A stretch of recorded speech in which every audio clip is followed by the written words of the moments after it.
ndryshme, protestë me zemërim, qytetarët janë të zemëruar, demokratët janë të zemëruar, dhe zemërimi nuk nxirret, mlefi nuk nxirret me muzikë, me podiume, as me fjalime, kushdo qofshin ata që mbajnë fjalime, se fjalimet u dëgjojmë të gjithëve, si politikanëve, edhe intelektualëve dhe qytetarëve të ndryshëm, i dëgjojmë në për foltore apo në për televizione apo biseda nga më të ndryshmet. E them këtë për arsye se ky është dhe mendimi i qytetarëve, mendimi i demokratëve, duhet të ketë një qëndres, duhet të ketë zemërim, duhet të ketë diçka, se ka zemërim, ka mlef, ka mrzitje.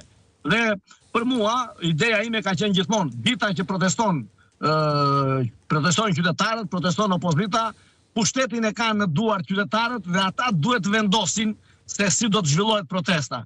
Mund të bëni pyetjen se çfarë do të ketë sot protesta. Unë nuk jam në gjendje të përgjigjem se çfarë do të ketë sot në protestë, se si do të zhvillohet protesta. Për arsye se nuk mund të parashikoj absolutisht asnjë gjë se si duhet ta shprehin zemërimin qytetarët në tërësi dhe në përgjithësi. Pra është në duart e tyre, është në mendimin e tyre. Patjetër që organizatore është Partia Demokratike, opozita, patjetër që ne jemi në krah dhe në ballë të tyre dhe mbajmë në kuptimin e mirë të fjalës përgjegjësi për zhvillimin e kësaj proteste, por ama lëvizja e qytetarëve, zemërimi i qytetarëve shprehet gjithsecili në mënyrën e vet.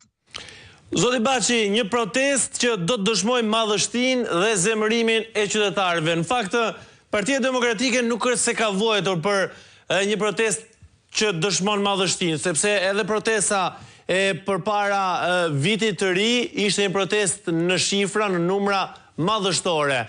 Strategjia që duhet ndryshoj, ju na thatë që nuk është se mund të jepni diçka rreth hosirave, por çfarë duhet bëhet ndryshe? Si është menduar? Do të qëndrohet më gjatë?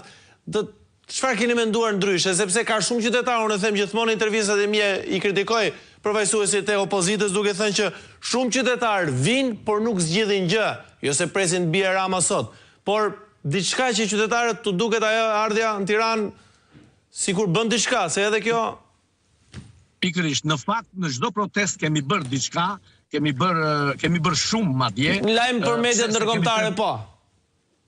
Po, kemi treguar përveç se të mediat ndërkombëtare dhe të ndërkombëtarët në sensibilizimin e tyre, që ata shikojnë se ku është mazhoranca de facto dhe kjo qeveri është në minorancë, dhe ky është një tregues shumë i fuqishëm, një tregues shumë i domosdoshëm që ne duhet ta bëjmë, e kemi bërë duke treguar që her pas here protestat janë në rritje dhe më të fuqishme si në numra edhe në veprime, dhe nuk ka pasur rënje të entuziazmit të protesta apo rënje të besimit qytetarëve.